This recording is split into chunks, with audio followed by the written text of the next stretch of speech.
नमस्कार दर्शकों, आपका आज के इस कार्यक्रम में स्वागत है। मैं हूं आपका होस्ट और आपका दोस्त हर्ष।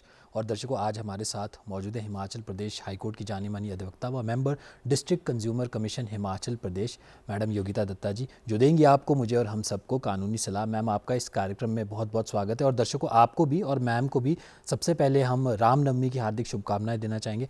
मैम, आपको भी रामनवमी की हार्दिक शुभकामनाएं। थैंक यू हर्ष जी, आपको भी और सबको, हमारे सभी को, दूरदर्शन के स्टाफ को और जो हमारे दूरदर्शन को देखने वाले हैं सबको रामनवमी की बहुत बहुत शुभकामनाएं। जी दर्शकों, आज हम मैडम योगिता दत्ता जी से जानने वाले हैं उपभोक्ता संरक्षण अधिनियम के बारे में, यानी कि कंज्यूमर प्रोटेक्शन एक्ट के बारे में।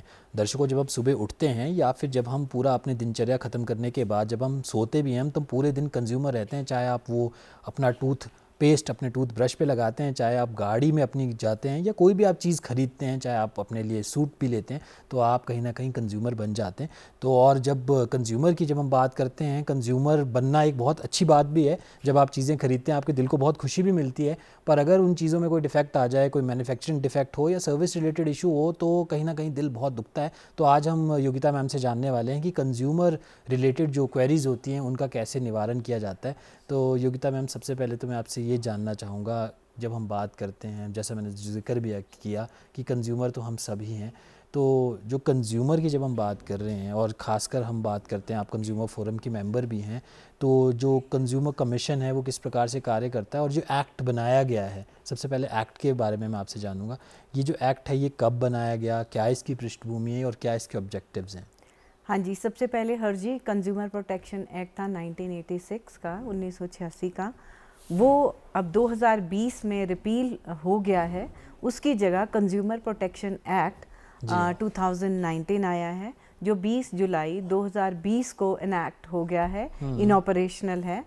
तो कंज्यूमर प्रोटेक्शन एक्ट का मेन पर्पस जो था कि वो हमारे उपभोक्ताओं को स्पीडी रेमेडी के, उनके निवारण जो है जल्दी हो और ज़्यादा एक्सपेंसिव ना हो और सिंपल हो। मतलब उसका प्रोसीजर जो है कंप्लेंट फाइल करने का और उसके रिड्रेसल का जो प्रोसीजर है वो सिंपल हो। इन सब चीज़ों को देख के ये कंज्यूमर प्रोटेक्शन एक्ट बना है। अब 2019 का जो एक्ट है इसमें काफ़ी बदलाव किए गए हैं। पुराने एक्ट की कई चीज़ों को तो रखा गया है, इन एडिशन टू दैट कई नई चीज़ें भी इसमें इंक्लूड की गई हैं। क्योंकि पहले जो था, हम लोग मार्केट में जाके चीज़ खरीदते थे, with the passage of time जो है अब हम ऑनलाइन शॉपिंग करते हैं। एंड उसमें अब आप ऑनलाइन शॉपिंग करते हैं तो इसमें प्रोडक्ट की, और अब पहले कोरियर सर्विसेज ये सब नहीं होता था। अब सर्विस प्रोवाइडर पहले नहीं होता था, अब सर्विस प्रोवाइडर भी है। तो उन सब चीज़ों को इंक्लूड करने के लिए अब जैसे विज्ञापन आते हैं प्रोडक्ट की को बेचने के लिए, जो जितने भी हमारी एडवर्टीजमेंट्स आती हैं, इसमें उन लोगों को भी लायबल किया गया है कि अगर वो स्पूरियस और इस तरह के सब स्टैंडर्ड मटेरियल का या उसका भी एडवर्टाइज कर रहे हैं तो they are equally liable if they endorse it, अगर वो एंडोर्स भी करते हैं। तो जैसे आपने कहा कि कंज्यूमर, हाँ बिल्कुल, हम सब लोग द डे एक बच्चा पैदा होता है ना, उस दिन से वो प्रोडक्ट्स यूज़ करना शुरू कर देता है, तो वो till the day we die हम कंज्यूमर रहते हैं, क्योंकि हम कोई ना कोई प्रोडक्ट को यूज़ करते रहते हैं। अच्छा, कंज्यूमर डिस्प्यूट तब आता है कि जब उसमें कोई शॉर्ट कमिंग्स आ जाती हैं और हमको, तब हम आके हमारा कंज्यूमर डिस्प्यूट रिड्रेसल कमीशन का जो है function district level, state level और नेशनल लेवल पे स्टार्ट होता है जी। तो सबसे पहले हम ये बताते हैं कि कंज्यूमर कौन है, ये हमें उपभोक्ता कौन होता है। एक उपभोक्ता है कि जब आप कोई चीज़ खरीद रहे हैं, कोई सामान खरीद रहे हैं, मूवेबल है, इमूवेबल है, जैसे कि आपने डिटेल में बता ही दिया था, खाने की चीज़ है, पहनने की चीज़ है, या जिसमें कि आपकी प्रॉपर्टी भी इंक्लूड होती है, जैसे बिल्ट अप आप फ्लैट खरीदते हैं, खाने पीने और पहनने से लेकर। अच्छा, कंज्यूमर एक माइनर भी हो सकता है। अब माइनर को जो है रिप्रेजेंट करता है, अगर उसमें कोई सब स्टैंडर्ड हो गया है या स्पूरियस हो गया है और उसमें डेफिशिएंसी इन सर्विस हो जाती है और आपका, तो वो कंज्यूमर जो माइनर है वो अपनी कंप्लेंट को किसके थ्रू फाइल कर सकता है?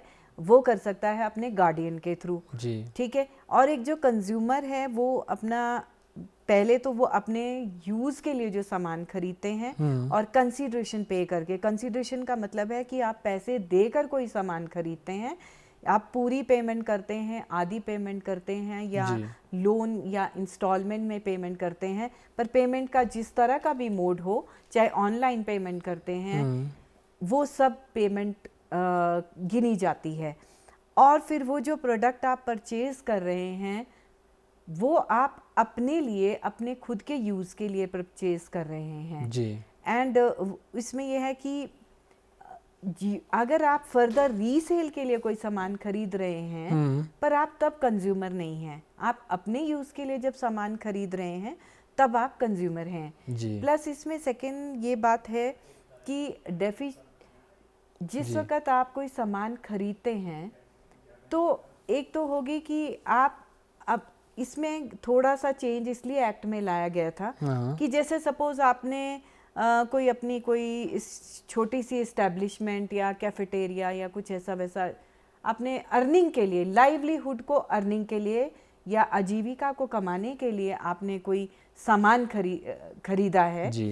कि जैसे सपोज मैं एक एग्जांपल के तौर पे दे रही हूँ कि अगर आपने सपोज एक कॉफ़ी शॉप खरीदी, कॉफ़ी शॉप चला रहे हैं, सॉरी आप कॉफ़ी शॉप चला रहे हैं और वहाँ के लिए आपने बल्ब खरीद लिया या वहाँ के लिए आपने मिक्सी खरीद ली या कोई इस तरह का इक्विपमेंट खरीद लिया, वो आपने सेल करने के लिए, रीसेल करने के लिए परचेज नहीं किया है, वो आपने अपने यूज़ के लिए, वो उसके लिए हम क्या करेंगे कि टू अर्न योर लाइवलीहुड, आपने अपनी आजीविका को कमाने के लिए वो कॉफ़ी शॉप या जो भी आपने दुकान या जो भी शुरू की है, पर उसमें आपने bye way of self employment आप खुद काम कर रहे हैं, तो उस वे में अब जो आपने वो प्रोडक्ट परचेज किया है उस वे में आप कंज्यूमर हैं जी। अब इसी तरह से और भी आ जाता है, देखिए अभी तो मैंने शॉप का एग्जांपल दिया है, सेकंड मैं ये दे सकती हूँ कि आपने एक गाड़ी ली जी, आपने उसको, आपने लाइवलीहुड अर्न करने के लिए उसको टैक्सी में कन्वर्ट कर दिया और आपको उसको खुद ही चला रहे हैं जी, है ना, तो हो गया ना इसमें कि by way of to earning livelihood and by way of self employment. तो वो जो टैक्सी में अगर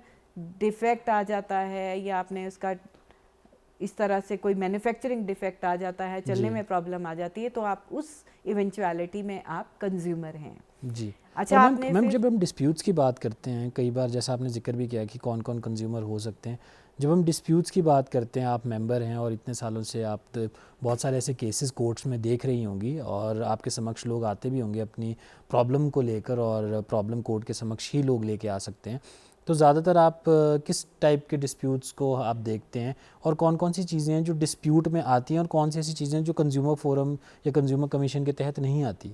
जी बिल्कुल, वेरी वाइटल क्वेश्चन। इसमें हर्ष जी जैसे मैंने बताया कि जो चीज़ें आप अपनी यूज़ के लिए ख़रीदते हैं वो सब इसमें इंक्लूड होती हैं, उसमें मूवेबल और इमूवेबल सभी आते हैं। अब let us concentrate on immovable. Immovable मैं थोड़ा सा इलेबोरेट करके बताऊंगी। इमूवेबल में जो है ये आपका बिल्डिंग, फ्लैट है ना, तो ये जब आप कुछ खरीदते हैं तो ये बिल्डिंग्स जो खरीदते हैं या फ्लैट अपने लिए खरीदते हैं, बिल्ट अप जो भी खरीदते हैं वो आपका इसमें कंज्यूमर, आप उसमें कंज्यूमर हैं, वो that is with in the purview of consumer protection act. लेकिन जब अगर आप ज़मीन खरीद रहे हैं, है ना, सिर्फ ज़मीन खरीद रहे हैं, वो इसके परव्यू में नहीं आता है जी। अच्छा, लैंड आपने जो फ्लैट खरीदा है उसमें किसी बिल्डर से खरीदा है, तो उसमें जो उसकी कंस्ट्रक्शन है, पुअर कंस्ट्रक्शन है, या जिस तरह से आपको दिखाया गया था अपने ब्रोशर वगैरह में उस तरह से नहीं पाते हैं, आपको जो रेट कुछ और लगाया और बाद में हिडन चार्जेस एक्स्ट्रा लगा दिए जो आपको पहले नहीं बताए गए। सेकंड ये है कि जो आपको जितना एरिया बताया गया था और वो उतना एरिया नहीं निकलता और आपने उस एरिया के हिसाब से पैसे दिए हैं तो वो कम निकला है, तो तब भी एक with in the purview of consumer dispute आता है और आप कंज्यूमर हैं ही हैं जब आप क्योंकि पेमेंट कर रहे हैं, चाहे आप पेमेंट चाहे इंस्टॉलमेंट्स में करें या सारी की सारी वन गो में करें, तो ये इसमें आता है। बाकी जो इमूवेबल में सारी चीज़ें कवर होती हैं, इमूवेबल में जैसे ऑर्गन्स या टिश्यू या ब्लड, ये वाले जो आर्टिकल ये कवर नहीं होते हैं जी। और मैम मैं आपसे ये जानना चाहूँगा, क्या कोई हायरार्की भी होती है? जैसे शुरुआत में आपने ज़िक्र किया कि नेशनल लेवल पे भी है, डिस्ट्रिक्ट लेवल पे भी है, पर जब हम केस डालते हैं कंज्यूमर फोरम में तो ऑब्वियसली कॉम्पनसेशन की क्लेम होती है। और अगर सोशल मीडिया पे लोग देखते हैं, न्यूज़पेपर वगैरह पे, दर्शकों आपने भी देखा होगा कि कंज्यूमर फोरम काफ़ी हेफ्टी अमाउंट कॉम्पनसेशन में देता है और वो न्यूज़ बन जाती है, तो उसकी भी कोई हायरार्की होती है? जी, इसमें हायरार्की है। डिस्ट्रिक्ट लेवल पे district consumer dispute redressal commission होते हैं, जी। फिर स्टेट लेवल पे होता है और उसके बाद नेशनल लेवल पे है, एंड नेशनल लेवल के बाद आता है ऑनरेबल सुप्रीम कोर्ट। तो सबसे पहले जो है, देखिए जैसे मैंने कहा था कि 2019 का जो एक्ट आया था उसमें काफ़ी बदलाव किए गए थे। तो पहले तो थोड़ा सा ये बताया जाए कि एक जो कंज्यूमर है, जब कंज्यूमर डिस्प्यूट अराइज ही हो जाता है तो आप कंप्लेंट कहाँ फाइल कर सकते हैं। पुराने एक्ट में यही दिया गया था कि जहाँ पे आपने या तो सामान खरीदा है और जहाँ पे ऑपोजिट पार्टी जिससे आप सामान खरीदते हैं, हम उसको लीगल लैंग्वेज में ये है ऑपोजिट पार्टी कहते हैं, जहाँ पे उसका बिजनेस है और जहाँ पे आपने खरीदा है वहीं पे टेरिटोरियल जुरिस्डिक्शन थी। लेकिन जो 2019 का एक्ट में इसको लेके बहुत बड़ा बदलाव किया गया है। आप कहीं से भी सामान खरीदें पर लेकिन आप कंप्लेंट वहाँ पे फाइल कर सकते हैं जहाँ पे आप रह रहे हैं, जहाँ पे कंप्लेनेंट का रेजिडेंस है।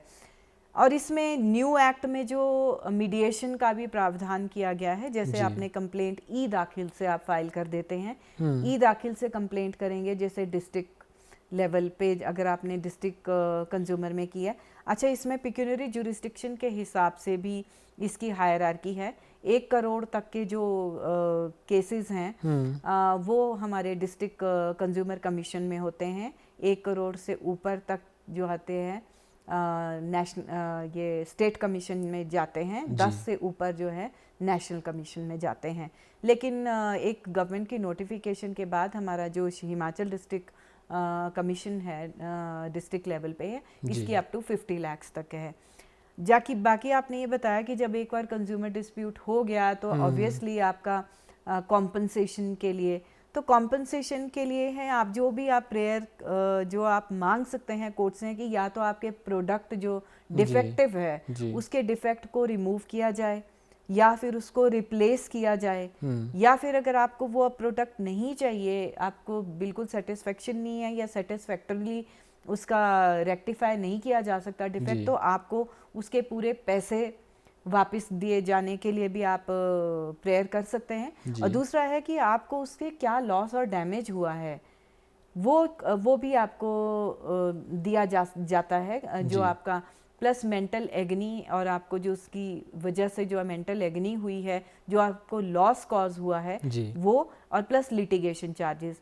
इसमें हर्जी मैं एक चीज़ और बताना चाहूँगी कि जैसे कंज्यूमर कंप्लेंट आपने बनाई है तो ऑपोजिट पार्टी का जो आप नेम और एड्रेस है वो पूरा देंगे। अगर कोई कंपनी है तो उस कंपनी को आप डायरेक्टर, मैनेजर, मैनेजिंग पार्टनर के थ्रू ही सू कर सकते हैं, क्योंकि वो ज्यूरिस्टिक पर्सन है तो वो आप थ्रू लिखाएंगे उसके, नहीं तो क्योंकि ज्यूरिस्टिक पर्सन किसी भी कंपनी के नाम से होगा तो वो सर्विस होने में भी प्रॉब्लम होती है। अदरवाइज तो ऐसा होता है कि जैसे ही सर्विस हो जाती है, जैसे आपने कंप्लेंट फाइल की। क्या ये सिंपल प्रोसेस रहता है या फिर ये डिफ़िकल्ट प्रोसेस है? मैं थोड़ा सा ये जानना चाहूँगा।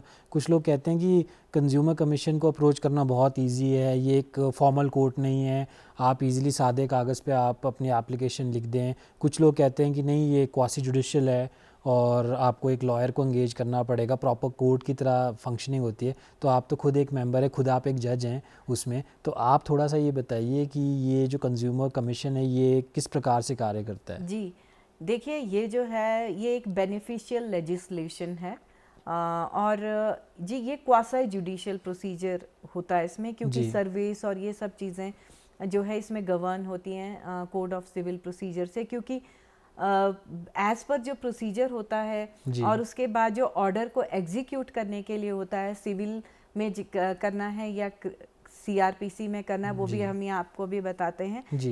ये क्वासी जुडिशियल प्रोसीडिंग्स होती हैं, इतनी कॉम्प्लिकेट भी नहीं है जैसे सिविल कोर्ट के मैटर्स होते हैं या किसी क्रिमिनल कोर्ट के मैटर्स होते हैं, पर ठीक है, एक प्रोसीजर होता है किसी को भी करने के लिए, एक सेट प्रोसीजर होता है। तो इसमें हमारे इसमें भी एक प्रोसीजर है कि आप जैसे आपने कंप्लेंट फाइल करनी है, आप राइटिंग में देंगे, और जैसे मैंने बताया कि आपने अपना नाम लिखना है, अपना कंप्लीट नेम लिखना है वर्सेस जिसके ऊपर आप केस कर रहे हैं जी। उसका, क्योंकि अगर आपने दुकानदार ने आपसे ओवर चार्ज किया है या डेफिशिएंसी इन सर्विस है या सर्विस प्रोवाइडर की डेफिशिएंसी है जी। तो आप उनका कंप्लीट नेम एंड एड्रेस देंगे। वो नेम एंड एड्रेस लेने का ये इसलिए लिया जाता है क्योंकि कंज्यूमर कमीशन जो है या स्टेट कमीशन या नेशनल कमीशन है उनको फिर नोटिस भेजा जाता है। अगर आपका इनकम्प्लीट एड्रेस होगा तो उनको नोटिस सर्व नहीं होगा। जी। और इसमें देखा गया है कि एक बड़ी प्रैक्टिकल बहुत बड़ी ये प्रॉब्लम है क्योंकि इन एड्रेस जो होते हैं इनकम्प्लीट होने की वजह से सर्विस नहीं हो पाती है, और सर्विस नहीं हो पाती है तो मैटर डिले हो जाता है। बिल्कुल। तो इसमें यह है कि उसमें प्रोसीजर में और भी कहीं दिया जाता है कि अगर आपके पास एड्रेस पूरा नहीं है, जितना कई बार ऐसा होता है कि सपोज आज आपने कोई सामान खरीदा है और क्योंकि इसमें टाइम पीरियड भी 2 साल है, 2 साल के अंदर अंदर आपको अगर डिफेक्ट आपको दिख गया है या डेफिशिएंसी इन सर्विस है या ओवर चार्जेस है, जो भी है डिस्प्यूट है, आपने 2 साल के अंदर अंदर ही ये कंप्लेंट जो है कंज्यूमर कमीशन में फाइल करनी होती है। इसमें कई बार एक तो प्रॉब्लम हाँ एक प्रॉब्लम ये भी आती है जो मैंने खुद भी देखा और जो हमारे दर्शक है वो भी एग्री करते हैं। आप किसी शॉप पे जाते हैं, आप एक टेलीविज़न खरीदते हैं या आप एक मिक्सर ग्राइंडर खरीदेंगे या आप वॉशिंग मशीन खरीदते हैं, तो उस टाइम पे जब सेल कर रहा होता है जो कंपनी या जो उनका ऑथराइज शोरूम होता है, तो उस टाइम पे वो कहते हैं कि कोई भी इशू होगा तो आपने हमारे पास आना। और जैसे ही इशू आ जाता है तो वो कहते हैं, वो अपना पल्ला झाड़ लेते हैं कि हम तो कुछ नहीं कर सकते जी, आप टोल फ्री नंबर पे बात कीजिए या आप सर्विस सेंटर में जाके बात कीजिए। तो ऐसे मामलों में जुरिस्डिक्शन क्या कहती है, मतलब दोनों पार्टीज़ लायबल रहती हैं कॉम्पनसेशन और डैमेज के लिए? देखिए हाँ, देखिए जैसे हर चीज़ जो हमारी इलेक्ट्रॉनिक डिवाइसेस होते हैं उनको तो आप यूज़ करके ही आपको पता लगता है, बिकॉज पैकेजिंग में या मटेरियल देख के आप नहीं बता सकते हैं कि ये फंक्शनल है या ऑपरेशनल होगा या नहीं होगा। बाय एंड लार्ज तो ठीक होता है, बाई चांस है कि कोई डिफेक्ट अराइज हो जाता है उसको यूज़ करने पे, तो आपकी फर्स्ट इंस्टेंस पे तो आपको ये है कि कंज्यूमर कंप्लेंट करने से पहले है कि आप उनको ही बताएं जहाँ से आपने ये खरीदा है। जी। आपने जैसे अब कुछ चीज़ें ऐसा होता है कि मैन्युफैक्चरिंग डिफेक्ट होता है, जो एक तो सेलर है जिसने सेल कर दिया है, पर वो अगर थोड़ा बहुत डिफेक्ट उनका सर्विस जो इनके इंजीनियर्स वगैरह आते हैं वो भेजते हैं उसको ऑपरेशनल, क्योंकि इस तरह की जो सामान वगैरह को है, फ्रिज लेते हैं आप, टीवी लेते हैं, वो लोग अपने आपका इंजीनियर उनके अपने को भेजते हैं घर पे उसको ऑपरेशनल करने के लिए। अगर वो नहीं हो पाता है और किसी भी वजह से वो कंपनी का प्रोडक्ट है और इसमें मैन्युफैक्चरिंग डिफेक्ट लग रहा है, तो ये आप टोल फ्री नंबर जो आप जनरली देते हैं तो आप उसमें भी कंप्लेंट कर सकते हैं। जनरली अगर 24 घंटे के अंदर वो उसको रेक्टिफाई नहीं करते हैं या कोई रिस्पॉन्स ही नहीं देते हैं तो आप कंज्यूमर कमीशन को अप्रोच कर सकते हैं। और मैम कई बार हम देखते हैं कि प्रोडक्ट्स ऑफलाइन तो हम लेते ही हैं, हम जाएंगे शोरूम में जाके कुछ भी चीज़ें ले सकते हैं, चाहे हम गाड़ी की बात करें या फ्रिज की बात करें। मैक्सिमम लोग आजकल ऑनलाइन चीज़ें परचेज़ करना पसंद करते हैं, मुझे लगता है शायद आप भी परचेज़ करती होंगी ऑनलाइन।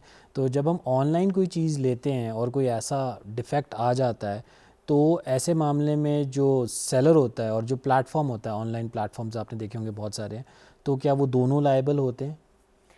देखिए हाँ जी, इसमें ऐसा है कि जो सेलर अपना एक डिजिटल या इलेक्ट्रॉनिक प्लेटफॉर्म से अपना सामान जो है सेल कर रहा है, इसमें जो जिस प्लेटफॉर्म से वो सेल कर रहा है बेसिकली वो तो उनको एक मीडिया प्रोवाइड कर रहा है।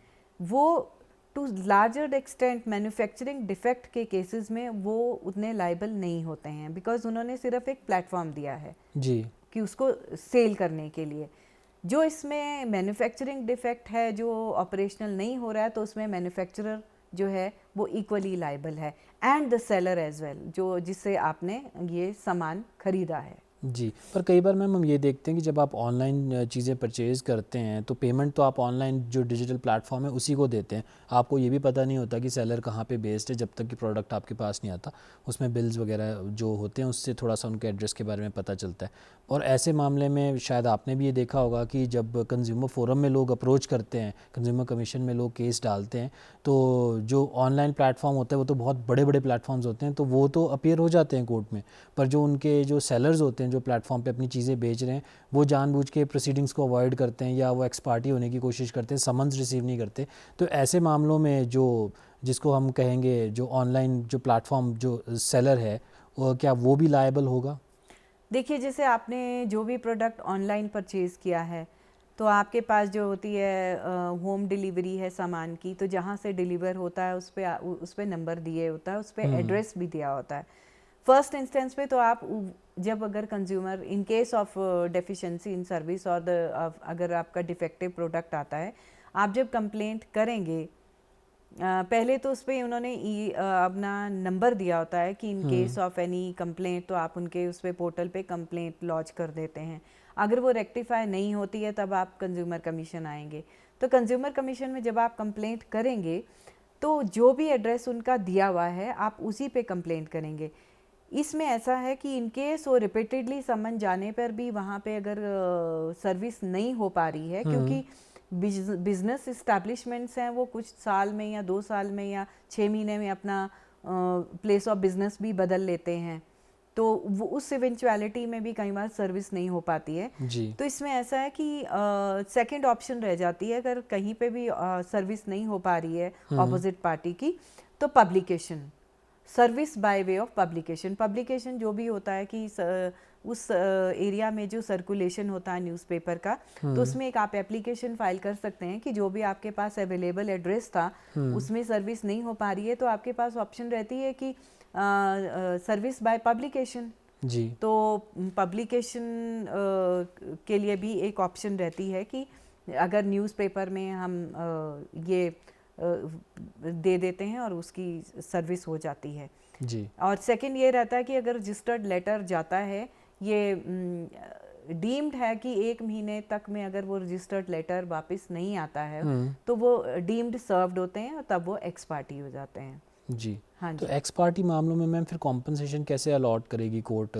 देखिए, बिल्कुल करते हैं। अगर वो कोई जानबूझकर सम्मन को नहीं ले रहा है, बार बार सम्मन जाने पे, और कई बार जैसे रजिस्टर्ड पोस्ट लेटर जाता है और वापस नहीं आता है, तो वो डीम्ड सर्व्ड रहते हैं। तो उसमें जब फिर आपके पास ऑप्शन रहती है एविडेंस स्टेज की, क्योंकि वो अगर एक्स पार्टी हो जाएगा तो रिप्लाई नहीं आएगा, अदरवाइज ऑपोजिट पार्टी को 30 दिन का टाइम दिया जाता है रिप्लाई फाइल करने के लिए, और उसके बाद 15 दिन का और टाइम दिया जाता है, 45 दिन सर्विस होने के बाद। अगर ऑपोजिट पार्टी सर्व हो गई तो 45 दिन में उन्होंने उसका रिप्लाई फाइल करना होता है। इन केस वो एक्स पार्टी हो जाते हैं तो फिर कंप्लेनेंट जो है उनके पास ऑप्शन रहती है कि एविडेंस लीड करना, evidence bye way of affidavit. तो उसमें आप एक एफिडेविट के एक शपथ पत्र के तौर पर आप अपना एविडेंस लीड करते हैं, अपना या फिर किसी और का भी आप देना चाहते हैं वो लीड करते हैं, और उस जो भी आपने कमोडिटी या आर्टिकल परचेज किया था उसके बिल और उससे रिलेटेड जो भी आपने उनको लेटर या ईमेल लिखी थी वो आप सब टेंडर करेंगे इन योर एविडेंस। तो एविडेंस के बाद आर्ग्यूमेंट्स और उसके बाद इसमें जजमेंट पास हो जाती है। मैम कई बार हम देखते हैं कि आज की डेट में भी ये चीज़ बड़ी कॉमन है कि लोग पक्के बिल नहीं देते हैं, कई बार लोग कच्चे बिल बना देते हैं, तो क्या कच्चे बिल भी कंज्यूमर कमीशन में आप लोग उसको एज टेंडर कर लेते हैं, वैलिड मान लेते हैं? बिल्कुल, क्योंकि काफ़ी लोग जो हैं अपनी जो भी बिजनेस एस्टैब्लिशमेंट होती है उसका बिल नहीं रखते हैं। तो आपको जो भी, वैसे तो है कि सामान जब आप खरीद रहे हैं तो आपको बिल ज़रूर लेना चाहिए जी।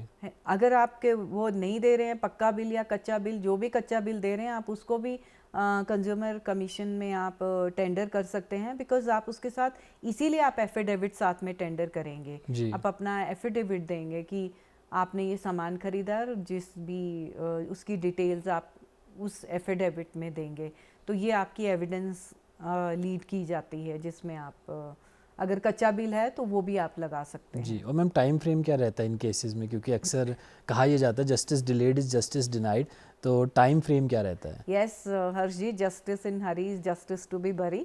जी। तो yes, justice delayed justice denied is there, but जब सर्विस हो जाती है, जैसे मैंने कहा कि जब सर्विस के बाद सिर्फ 45 दिन से ज़्यादा टाइम उनको दिया ही नहीं जाता है रिप्लाई फाइल करने के लिए, उसके बाद एविडेंस ली जाती है और 90 डेज में कोशिश करते हैं कि फाइल होने के 21 दिन में नोटिस इशू हो जाता है और 90 दिन में जो है हम कोशिश करते हैं कि उसका कंज्यूमर का जो जजमेंट ऑर्डर जी, कर दिया बिल्कुल, जाए। बिल्कुल। तो इसमें हमारी तरफ से कोई ढील या डिले नहीं होता है। डिले जनरली मैंने आपको जैसे बताया कि बिल्कुल। सर्विस पे ही होता है कि नोटिस सर्व नहीं हो पाता है अगर करेक्ट एड्रेस नहीं होता है तो। जी, योगिता दत्ता जी, आप हमारे कार्यक्रम कानूनी सलाह में आए और उपभोक्ता संरक्षण अधिनियम के बारे में आपने इतनी महत्वपूर्ण जानकारी दी, उसके लिए बहुत बहुत शुक्रिया। Thank you. तो दर्शकों, आज के कानूनी सलाह कार्यक्रम में बस इतना ही। अब मुझे दीजिए इजाज़त। नमस्कार।